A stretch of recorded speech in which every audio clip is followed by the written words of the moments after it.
Muy buenas tardes.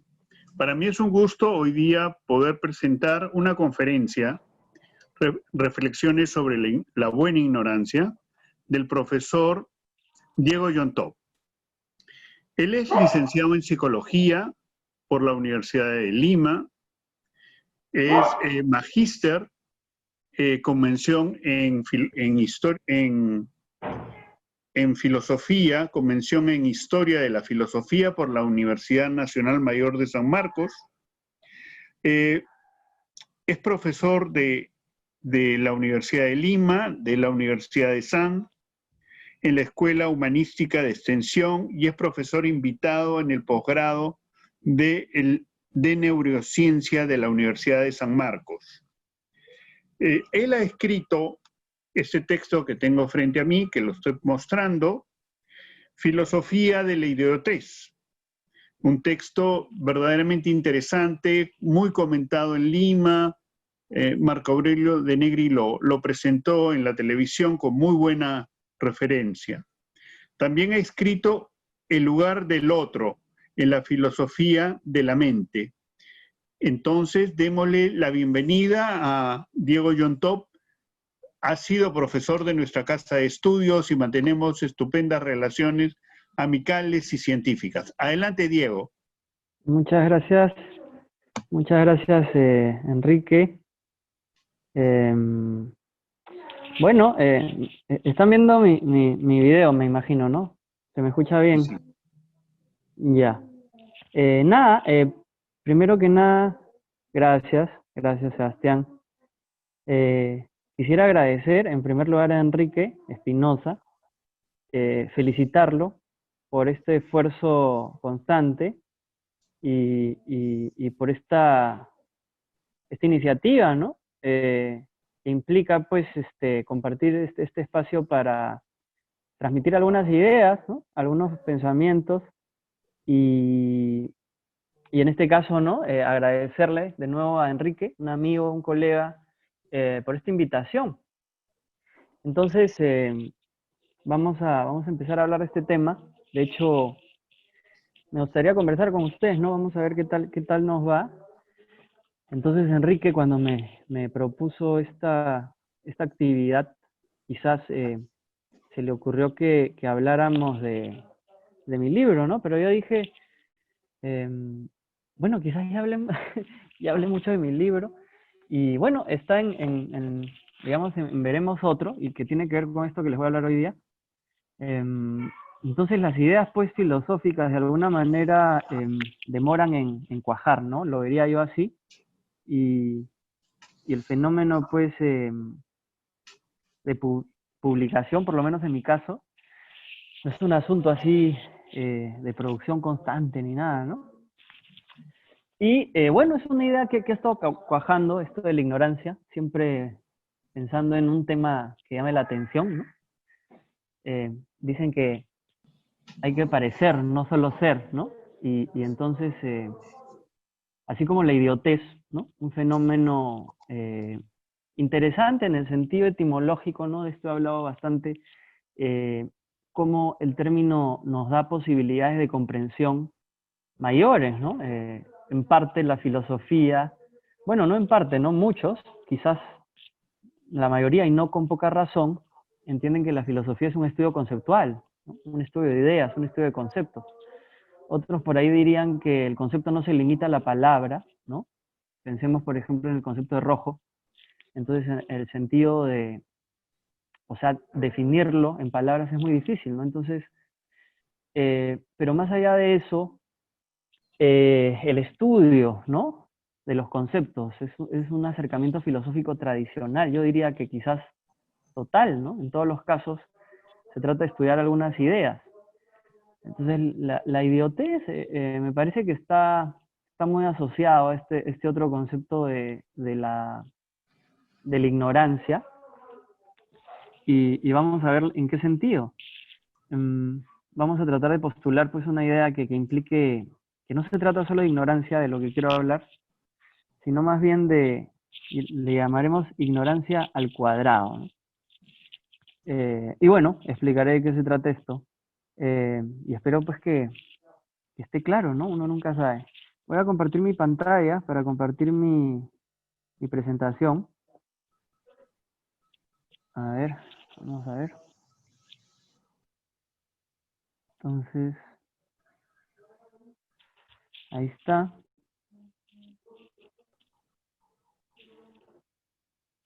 Y muy bien. Entonces, tenemos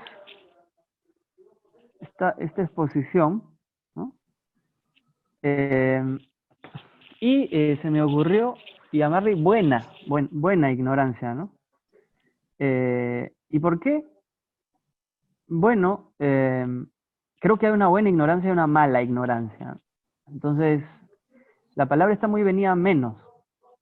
Creo que en todo caso puedo distinguir una cierta inclinación, ¿no? Por rescatar los diversos sentidos de la palabra, ¿no? En el caso de idiotez, por ejemplo, uno suele asociarla con una descalificación, ¿no? Con un insulto. Pero en realidad el término es preciso y hace referencia a un fenómeno particular. Quizás la ignorancia, no tanto, ¿no? Y sin embargo, se pueden encontrar varios sentidos, ¿no? Yo diría dos. Y de lo que pretendo hablarles es de la buena ignorancia, ¿no? Y claro, en contraste con la mala. ¿De qué se trata esto de la mala y la buena? Bueno, eso es lo que vamos a hablar. En todo caso, creo que en la tradición filosófica hay una línea que descansa en la ignorancia, pero lo llamaremos la ignorancia, yo lo llamo de alguna manera ignorancia ilustrada, ¿no? ¿Qué significa esto de ignorancia ilustrada? Vamos a ver el camino de este concepto, de esta propuesta, ¿no? de concepto, en la historia de la filosofía, ¿no? Empezando por Sócrates y llegando por lo menos a Putnam, ¿no? Un filósofo norteamericano fallecido en el 2016. Y bueno, también hablaremos de algunos otros filósofos que me parece que reflejan bastante bien esta idea, ¿no? Wittgenstein, William James, Descartes o Descartes, ¿no? Y por ahí otro que se me está pasando, Popper, claramente Popper también, Karl Popper. Entonces, esta exposición se orientará por el camino de la historia de la filosofía, ¿no?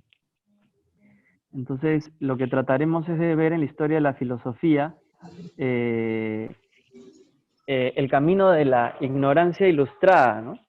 Entonces, es lo que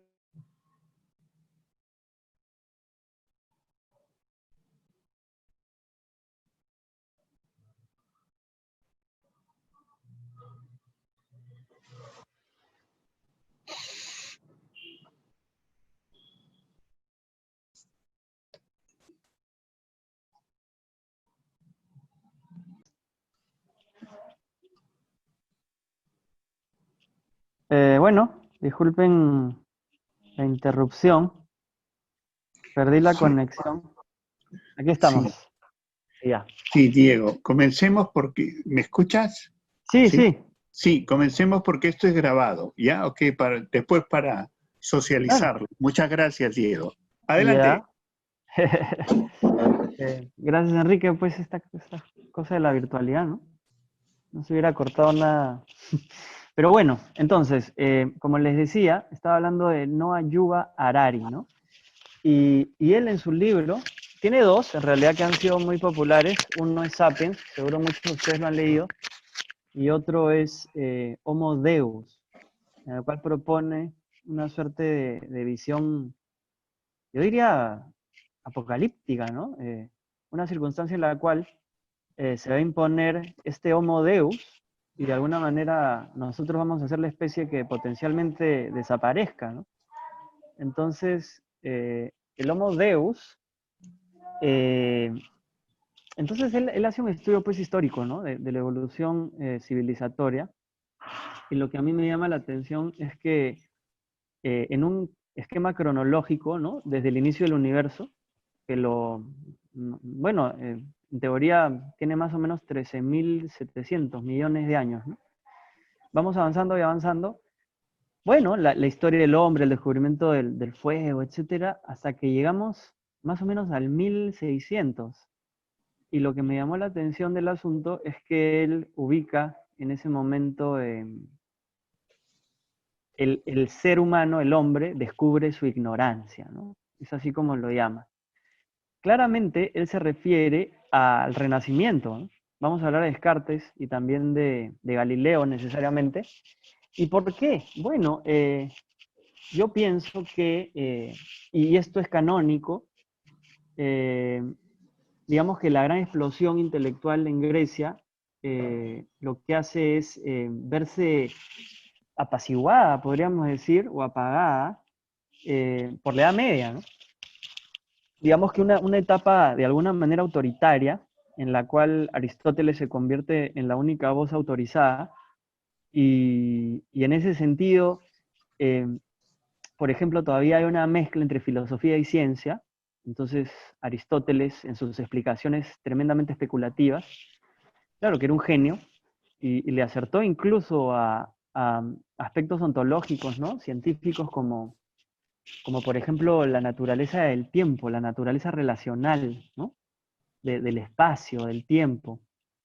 Sin embargo, en otras cosas metió la pata, ¿no? Y esto solo fue posible de identificar con los avances que Galileo recuperó, los avances experimentales, ¿no?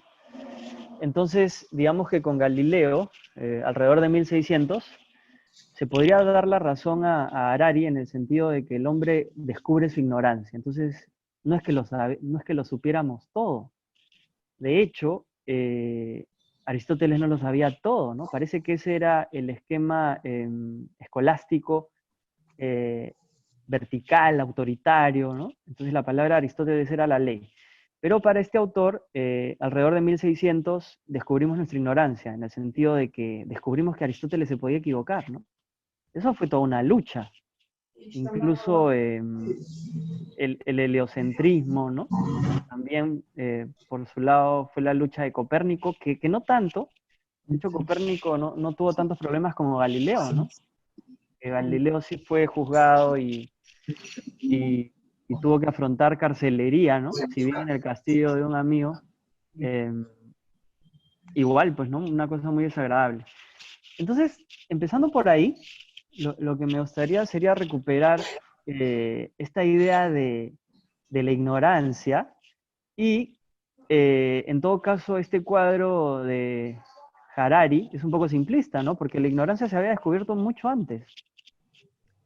La ignorancia concretamente se descubrió con Sócrates, ¿no? Y tenemos pruebas de eso en su frase, que seguramente muchos reconocen, ¿no? Esta frase que dice, yo solo sé que nada sé, ¿no? Entonces la historia es muy sabrosa, quisiera controlar mi tiempo, muy bien, vamos a calcular esto. Siempre se las cuento a mis estudiantes, ¿no? Resulta que un amigo de Sócrates va al oráculo de Delfos y le pregunta, ¿quién es el más sabio de los griegos? Y el oráculo responde Sócrates.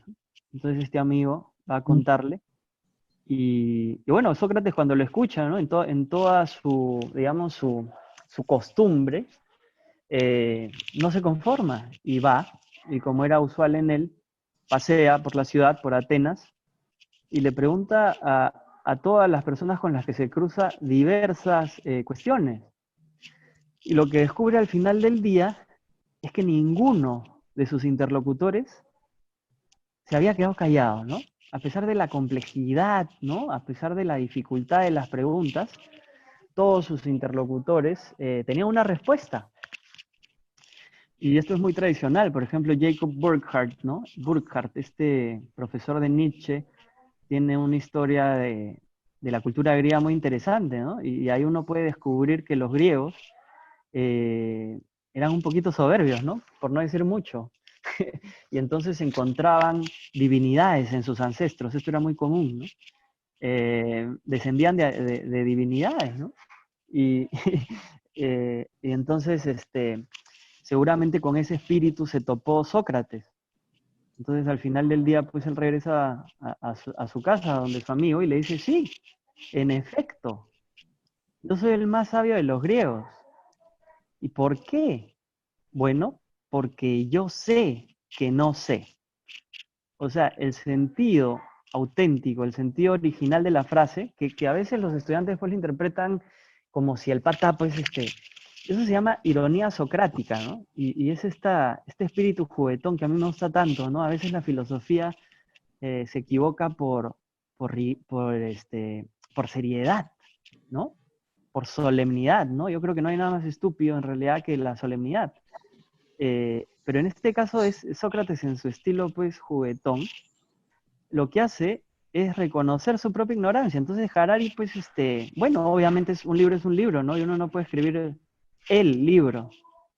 Pero en todo caso, esta simplificación que él plantea, el descubrimiento de nuestra ignorancia en el siglo XVI, en realidad el descubrimiento de nuestra ignorancia se podría identificar en el siglo IV antes de Cristo.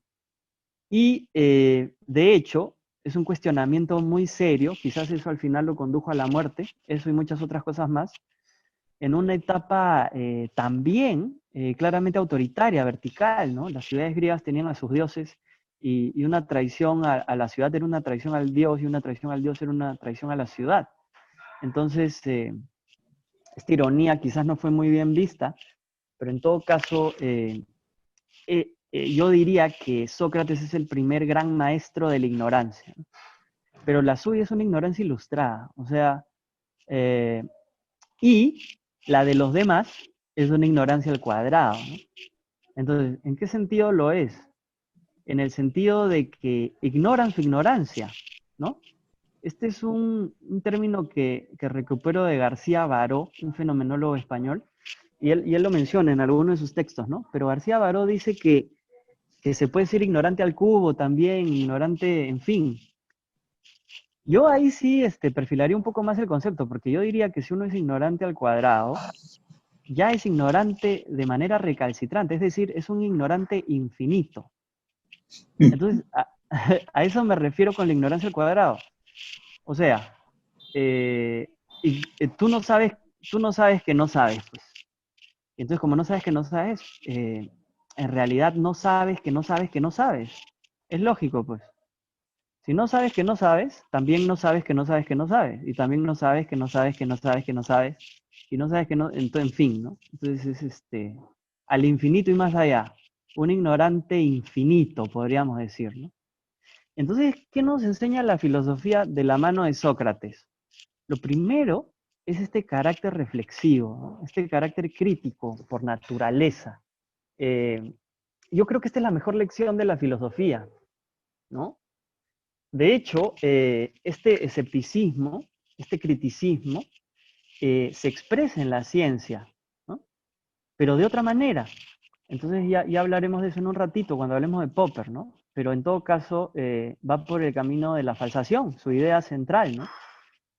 Popper diría, nuestra ignorancia es infinita, nunca termina, nuestro conocimiento es el finito, por más que parezca amplio, etcétera, ¿no? Nadie sabe todo, en fin, pero a esa idea llegaremos, ¿no? En todo caso, yo creo que el terreno firme se plantea pues en Grecia, en Atenas, ¿no? En esa época.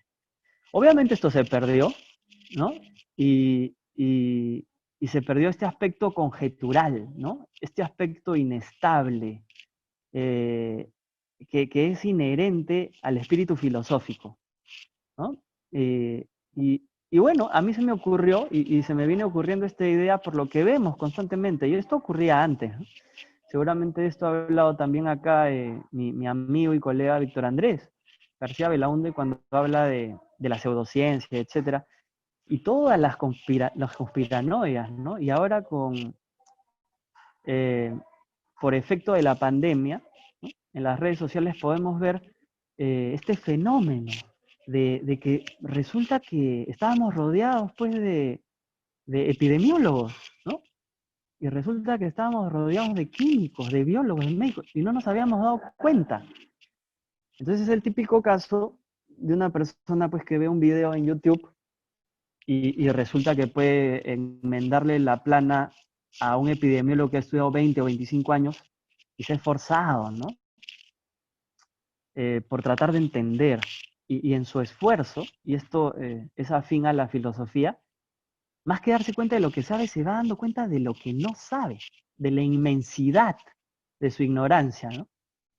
Entonces, es muy usual, pues, y muy humano, hoy día lo comentaba en clase, eh, anclar, eh, esclerotizar, necesitamos certezas, ¿no? Rechazamos la ignorancia.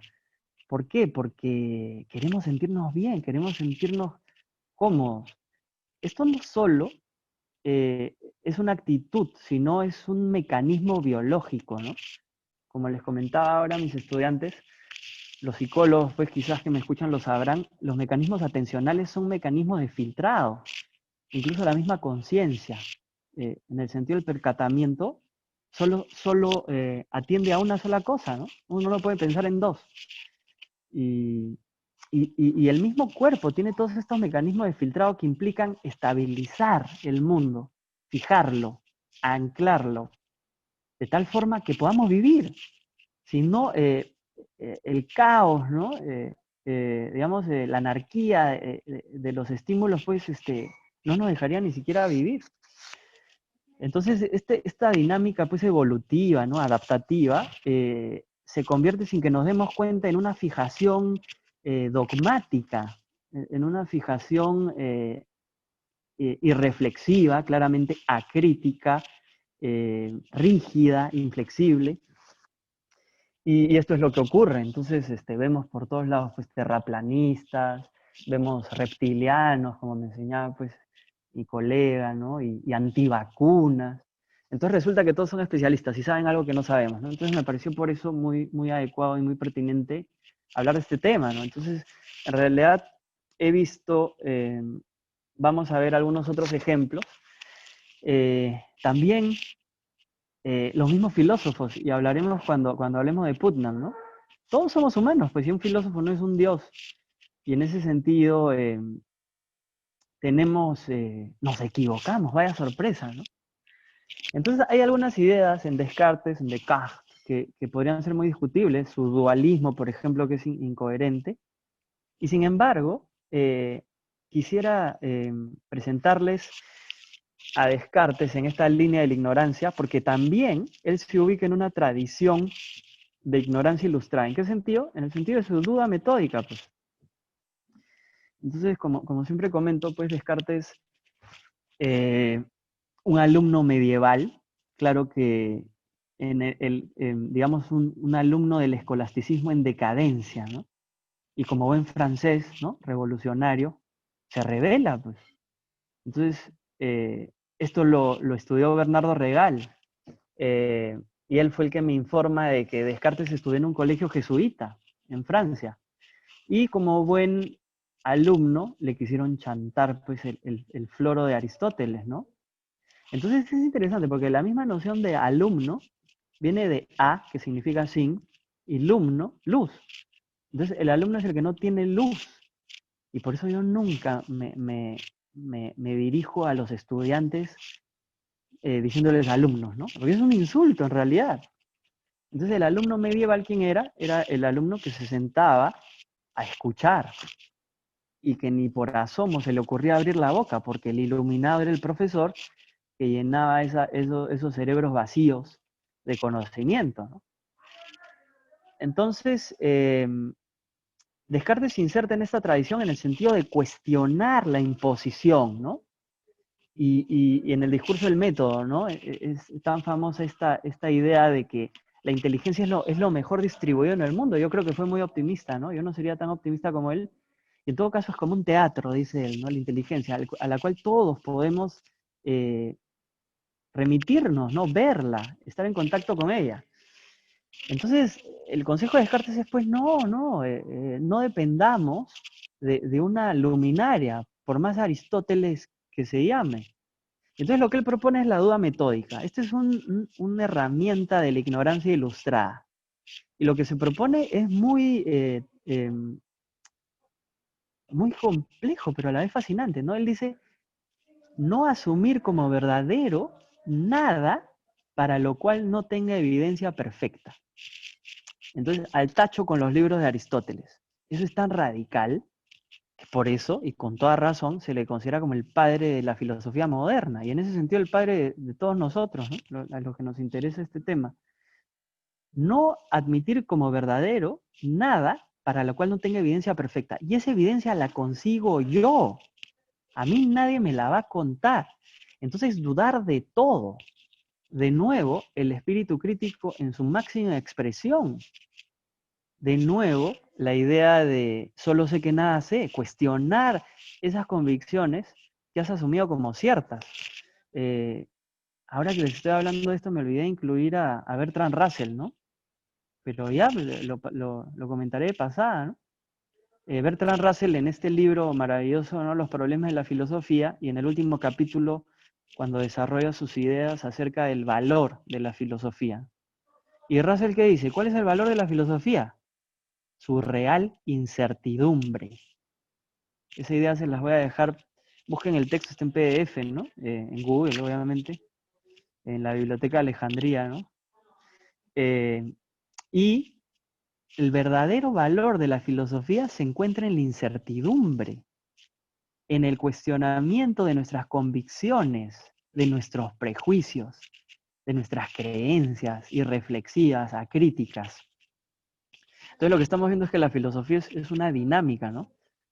De hecho, Descartes pensó que había evidencia perfecta, ¿no? Con eso yo estoy en desacuerdo. Yo muy humildemente considero que no hay nada perfecto, ¿no? Pero él pensó que era perfecta esta idea del pensamiento, el cogito. Y entonces, hablando de frases famosas, ahí él se conduce a esta otra, ¿no? Que dice, pienso, luego existo, ¿no? Cogito, ergo sum. Y para él eso es perfecto, ¿no? Entonces yo puedo dudar de todo, puedo dudar incluso de que esto sea real, puede ser esto un sueño, pero de lo que no puedo dudar es de la duda misma. Y si dudo, pienso. Y si pienso, necesariamente existo. Un logro, ¿no? El pensamiento filosófico que, como buena filosofía, no está exento de crítica, ¿no? Sin embargo, no ahondaré en eso y seguiremos con nuestro paseío, pues, ¿no? Por esta tradición. Estuve estudiando en los últimos tiempos a William James, en particular su libro El pragmatismo. Entonces, de Grecia hemos pasado por Francia y ahora caemos en Norteamérica, ¿no? En Estados Unidos, para ser más precisos, William James, pragmatista, ¿no? ¿Y en qué sentido? En el sentido de que la verdad no es una cosa, ¿no? Nuestra idea mítica, mitológica sobre la verdad nos puede llevar a pensar que la verdad es algo así como una cosa que yo puedo ver, ¿no? Platón, en una tradición también acrítica, ¿no? Yo he tenido que entrar en antagonismos con profesores que los entiendo, ¿no? Filósofos, no como yo, que digamos que mi formación no es la filosofía pura, quizás por eso me atrevo a cuestionar a los padres de la filosofía, ¿no? Platón en su espíritu absolutamente acrítico y justamente en lo absoluto, en la idea del absoluto, ¿no? De la idea absoluta, el mundo de las ideas, de la verdad absoluta. Entonces, claramente, Platón pensó que la verdad era una cosa y que la iluminación, ¿no? Su método dialéctico, nos podía llevar a esa cosa, que era la verdad, descubrirla, y ya, se acabó. Igual que Hegel, ¿no? Entonces, este espíritu que también está en la filosofía, entonces, se acabó, ya está. Y entonces el último que sale, pues apaga la luz, ¿no? Yo ya conseguí el conocimiento absoluto. Entonces William James es el espíritu absolutamente contrario, hablando de absolutos, ¿no? Es bien gracioso. Criticando a Hegel, Engels dice, ¿no?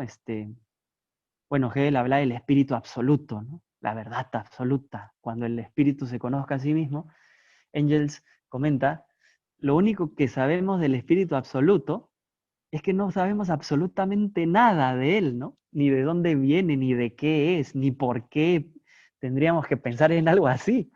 Entonces me parece muy chistoso, un chiste filosófico, ¿no? Espero que por ahí alguien se esté riendo, ¿no? Porque esto de la virtualidad.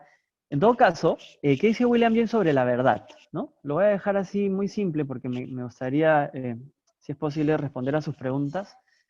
Él dice que la verdad es algo así como un camino.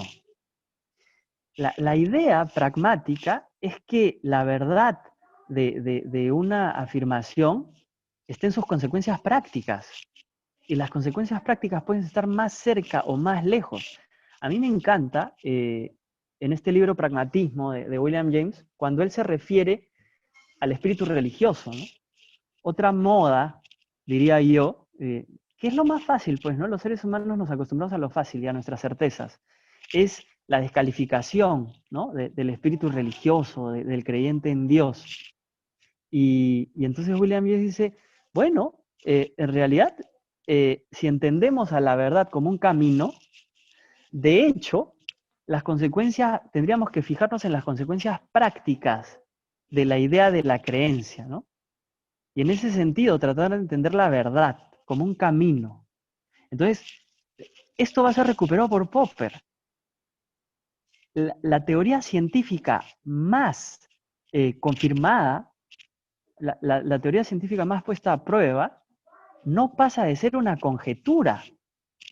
Eso es lo que diría Popper, y es sorprendente, ¿no? Y fascinante a su vez, porque parece que nos enamoramos de nuestras ideas, ¿no? Y entonces hay otro espíritu dogmático que paradójicamente eh, defiende este espíritu en la ciencia, ¿no? Entonces es como si hubieran encontrado en la ciencia un nuevo Dios, ¿no? Una cosa así. Entonces, es interesante, ¿no?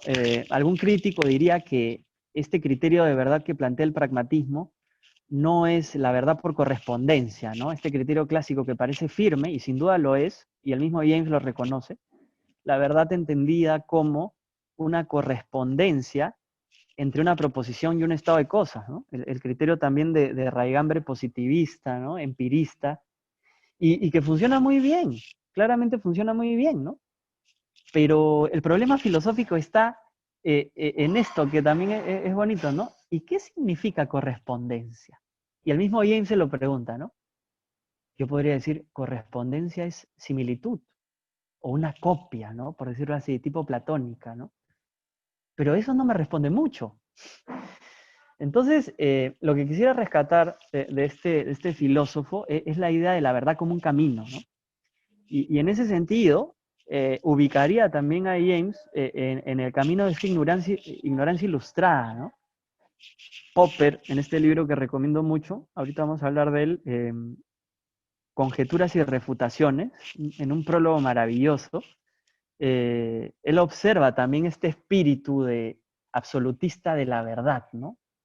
Que también está en Bacon, está en todos estos propagandistas, de alguna manera, del espíritu científico, con toda razón, que, que ponían todas sus fichas en la ciencia, ¿no? Y quizás una interpretación de estas ideas podría derivar en una suerte de rigidez, ¿no?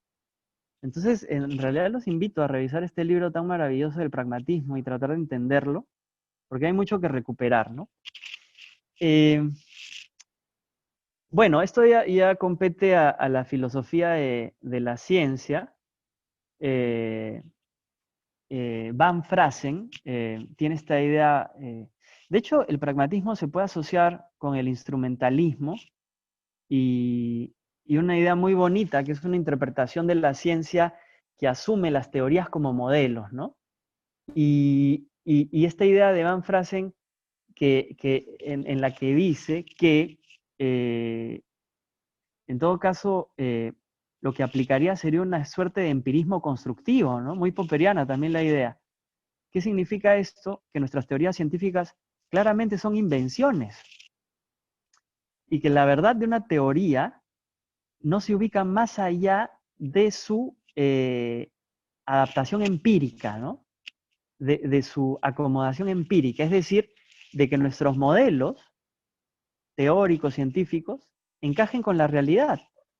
Pero no hay evidencia de su verdad, sino más bien de su, se me ha ido el término, pero es correspondencia empírica, ¿no? De su confirmación empírica. Y eso es lo único que sabemos. Entonces ahí es donde se juega el partido de la verdad científica, en el terreno de las confirmaciones, pero no en el terreno de la verdad ontológica, de nuevo, de la verdad como una cosa, ¿no? Por ejemplo, pensar que las teorías científicas supone entender a la naturaleza legalmente, como si las leyes implicadas en nuestras teorías científicas fueran leyes de la naturaleza, ¿no? Eso es un acto de fe, diría Van Frasen con eh, esta propuesta de empirismo constructivo, ¿no? Que es muy interesante también y que les recomendaría que revisen. Entonces quisiera cerrar en realidad, bueno, Wittgenstein, no hay mucho que hablar de él, por ejemplo, su criterio pragmático, de alguna manera también del significado, etcétera, ¿no? Pero a mí lo que me interesa de Wittgenstein y de Putnam, porque se me acorda el tiempo, es, primero que nada, Wittgenstein muestra el espíritu filosófico. ¿En qué sentido? Bueno, quienes saben un poco de filosofía saben que él tiene dos momentos, ¿no? Y se suele hablar del primer Wittgenstein y el segundo Wittgenstein. Lo mismo con Putnam. Y entonces, a mí me parece que son buenos ejemplos. Entonces yo no quisiera hablar de su filosofía, sino más bien de su actitud. Y en Putnam, esto es algo que recupera Martha Nussbaum, una amiga, ¿no? Como homenaje en la época de su muerte, ¿no? Escribe un texto muy bonito en donde dice que Putnam persigue el argumento, y no como muchos filósofos que lo que persiguen es su propia certeza. De nuevo, enemigos de la ignorancia, ¿no? Ilustrada. Entonces, ni siquiera los filósofos se libran de este error, ¿no? Con la mejor voluntad, uno se dogmatiza. Pero Wittgenstein es el caso completamente opuesto. Abandona radicalmente sus planteamientos en el primer texto, ¿no? Que escribió, que le costó mucho, en donde plantea que pues, el lenguaje figurativo, ¿no? Eh, y, y entonces, en el segundo, en las investigaciones filosóficas, lo niega completamente. O sea, una obra prácticamente toda la vida dice, aquí nada de eso, o quizás poco, es rescatable, ¿no? Entonces, vayamos a otra cosa. Entonces, un ejemplo clarísimo de la capacidad filosófica. Yo, a fin de cuentas, eh, yo relacionaría la capacidad filosófica con esta capacidad reflexiva que ni siquiera se detiene en mis propias querencias, ¿no? Ese es el peligro. De nuevo, querer la seguridad. Entonces, Wittgenstein es un ejemplo claro de esto, y Putnam también. Entonces, Putnam básicamente propone el funcionalismo, ¿no? Esta idea de que la inteligencia artificial y en general la inteligencia y las propiedades mentales no corresponden con el cerebro humano, ni con el cerebro mamífero, ni nada. En general, lo que ocurre es que la mente sería un rol causal, una suerte de programa abstracto que puede realizarse en cualquier soporte. Y entonces, eh, Putnam es un mensajero pues, de esta nueva posibilidad, ¿no? En el sentido de que claramente una computadora podría tener mente. Entonces, esta es su idea inicial, ¿no? Eh, entonces, eh, ¿qué pasa? Que hace exactamente lo mismo que Wittgenstein, y Martha Nussbaum lo resalta, ¿no?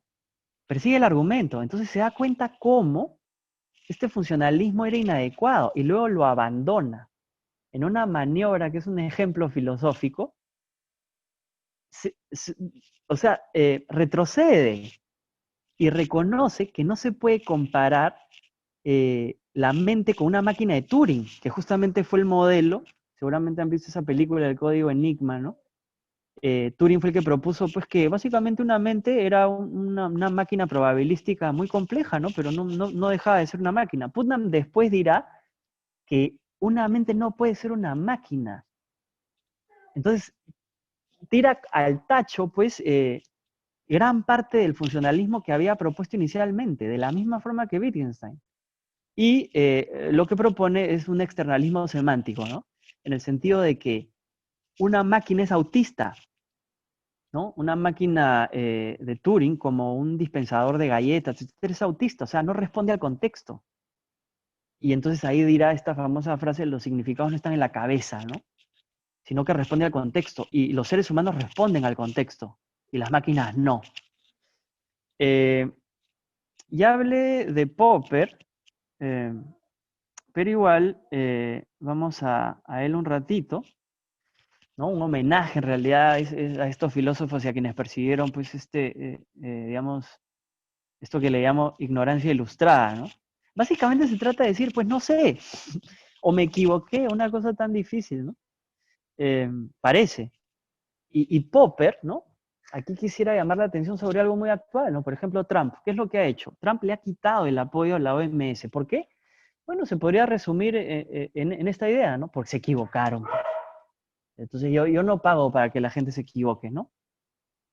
Ignorando lo que algunos científicos, incluso filósofos, saben desde siempre, que la ciencia se equivoca muchísimo más de lo que acierta.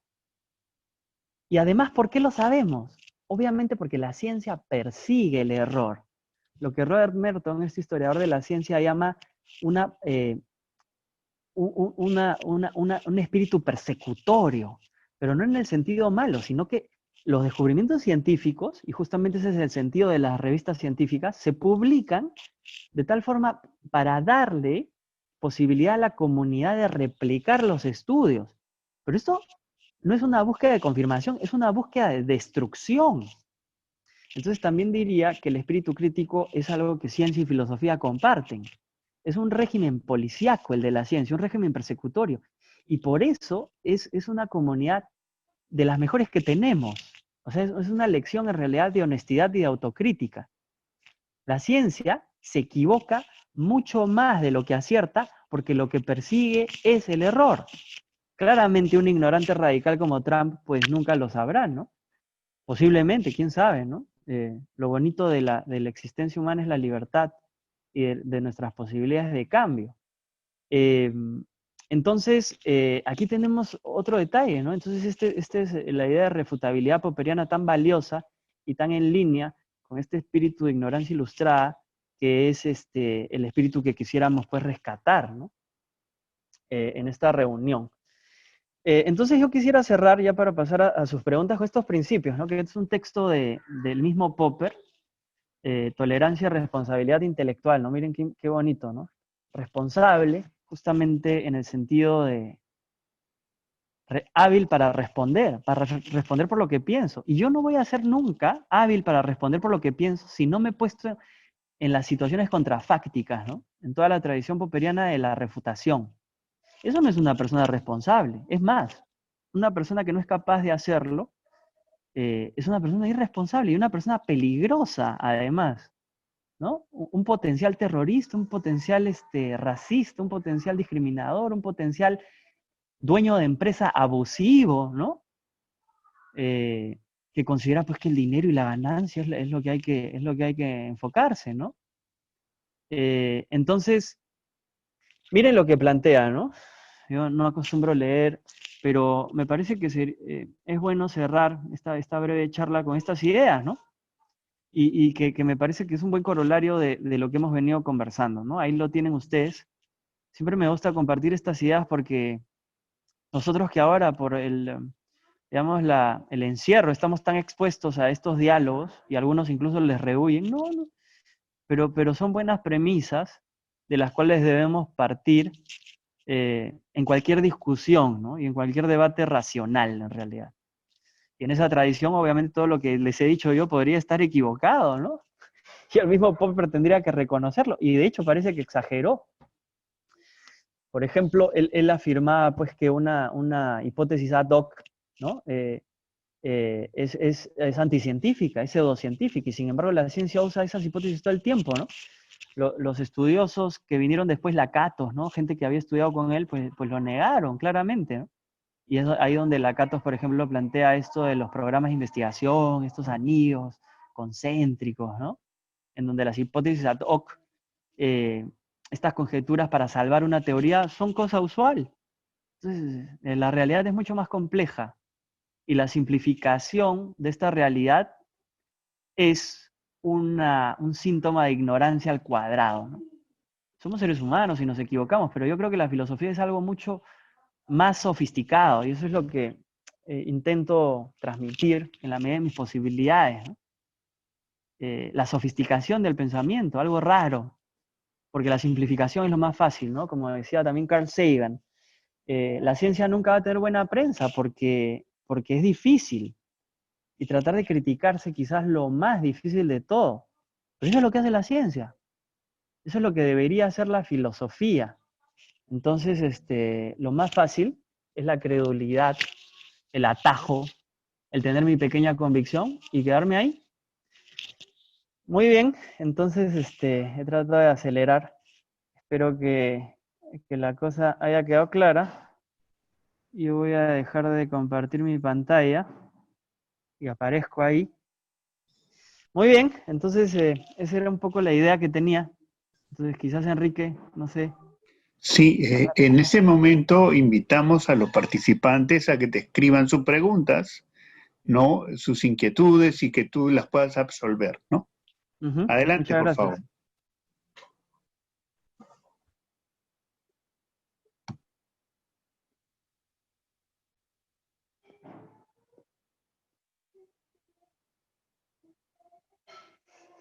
Sí, supongo que saben, por el chat, ¿no? Yo estoy acá atento al chat. No sé, creo que habló muy rápido. Espero que algo haya quedado por ahí.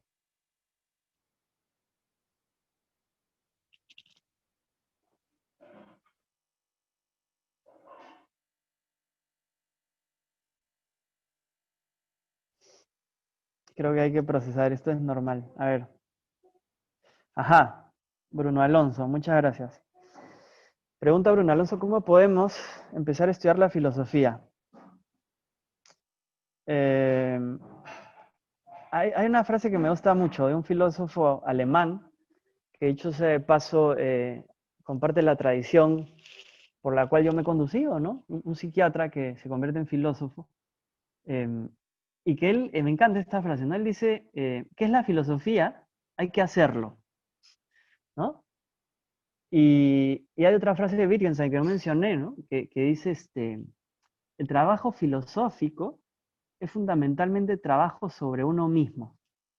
Entonces, me parece genial tu pregunta y te la agradezco, Bruno, eh, porque no es un asunto de erudición, ¿no? A mí me encanta esta descripción de Ambrose Bierce, ¿no? ¿Cómo define la erudición él? Polvo de un libro viejo soplado a un cráneo vacío. Y Nietzsche también, ¿no? Con esta idea de, él era filólogo, imagínate, ¿no? El filólogo es un erudito. Y él habla, ¿no? Esto me queda me marca mucho esta idea de gente que lee hasta la ruina, ¿no? No se trata de leer, sino se trata de pensar por ti mismo, Bruno, tratar de hacerlo. Con esto, obviamente, no quiero excluir de la discusión, pues la ilustración es necesaria. Entonces es como cualquier cosa, conforme te interesa, pues vas indagando, ¿no? Mi recomendación sería que empieces por un libro tan bonito como El mundo de Sofía, que te conduce por la historia de la filosofía, en una historia realmente sugerente, ¿no? Justin Gardner, autor sueco, pero también los clásicos, ¿no? El discurso del método, que es uno de los primeros textos que no se escribe en latín, ¿no? Que lo escribió Descartes en francés, y que es completamente anecdótico, que te cuenta un poco de su vida, ¿no? de, de lo que pasa en el día, es maravilloso, ¿no? Es otro texto que te recomendaría. Pero es como todo, o sea, y ahora que tenemos tantos recursos, que hay YouTube, ¿no? Que hay videos, etcétera, pero me parece que acá lo central, y mi respuesta para pasar a otras sería, Bruno, prestarle atención a ti mismo, ¿no? La puerta de la filosofía es el cuestionamiento de tus propias convicciones. Esa es la puerta que se abre.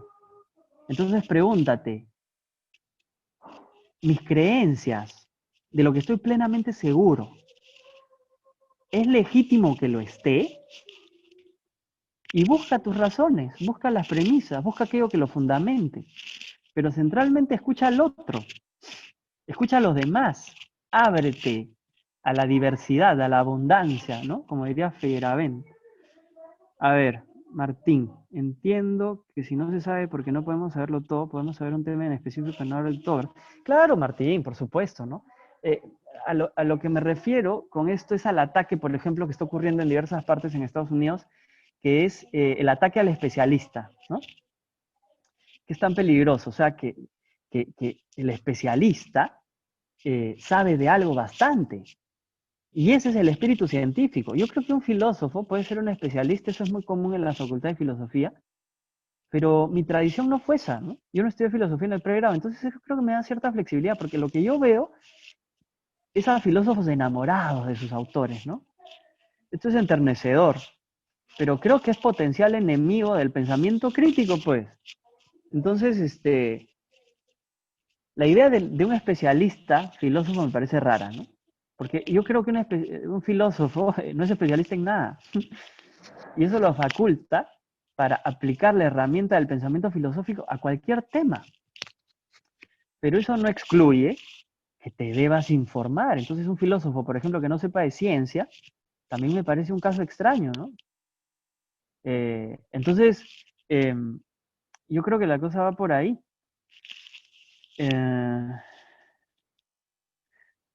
Bueno, Nancy,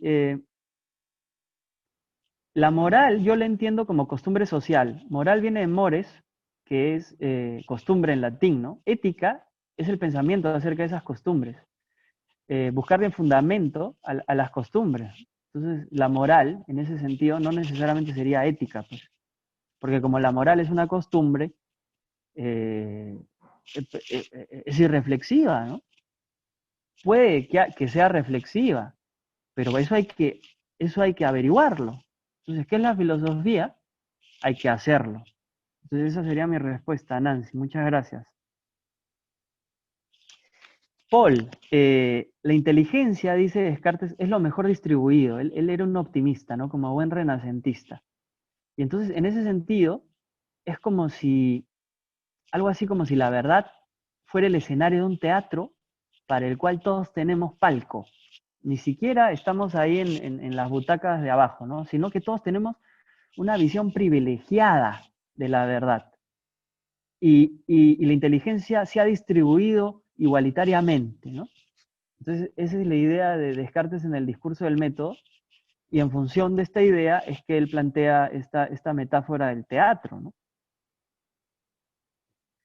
Ariana, como te dije, Descartes. Descartes es el padre de la filosofía moderna, Galileo, un contemporáneo, de hecho me parece que incluso se comunicaron, se le entiende como el padre de la ciencia moderna, ¿no? La modernidad que, bueno, se dice que empieza con la Revolución Francesa en 1789, pero bueno, esos son esquemas pues para organizarnos, ¿no? En realidad el espíritu moderno empieza antes, ¿no? Este espíritu de independencia de las convicciones autoritarias del escolasticismo, ¿no?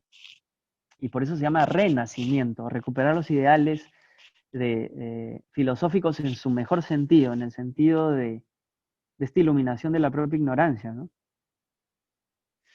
A ver, Mandy.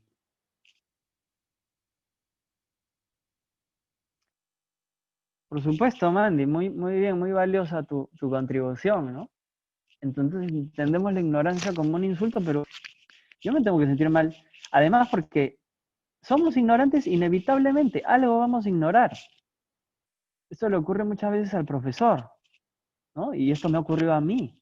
Entonces, un estudiante de repente te hace ver un error o te dice algo que debería corregir tus propias visiones. Entonces, los profesores tenemos que ser los primeros que enseñemos con el ejemplo y ser capaces de decir, por ejemplo, no sé, pues, ¿no? Y más un profesor de filosofía. Pero ¿cómo es, no? Es esta tendencia humana de negarlo, ¿no? Y de protegernos contra la ignorancia, ¿no?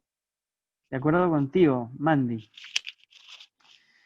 Bueno, y Carlos, que pregunta si la conciencia es innata. No, ¿no? Y de eso tenemos bastante evidencia científica, ¿no?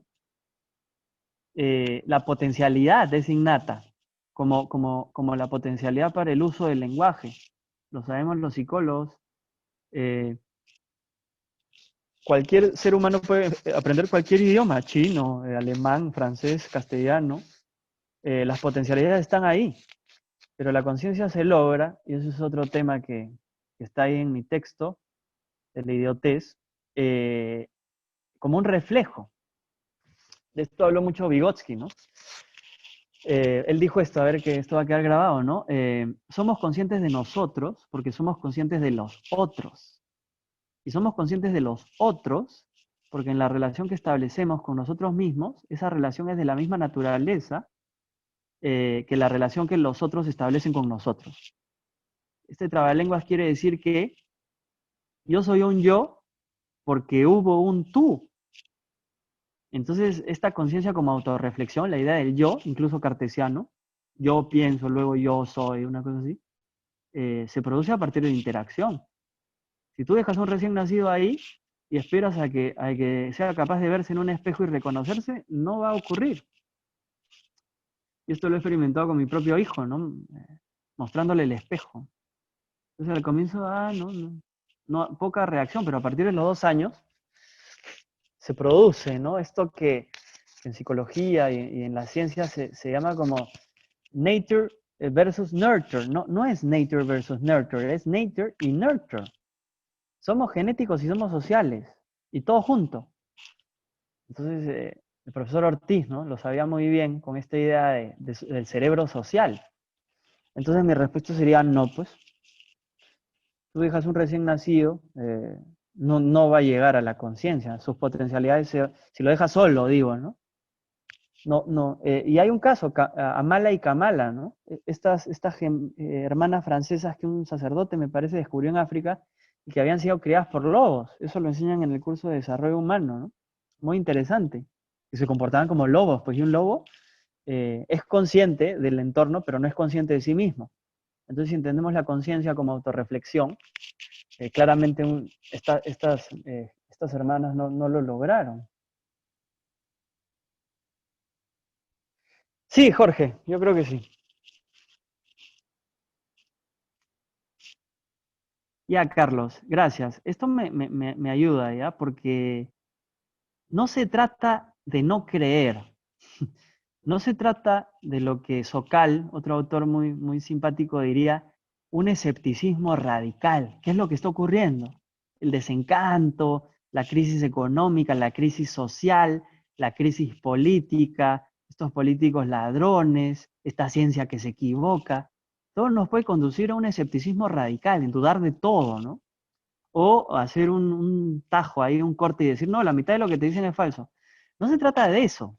O sea, en todo caso no hay que partir de eso. Lo que tienes que hacer es pensar por ti mismo. Pero eso no se logra así nomás. Entonces se trata de buenas fuentes de información, pero se trata también de entrenarte en la capacidad crítica y de nunca olvidar, como Popper lo recomienda, la posibilidad constante del error, ¿no?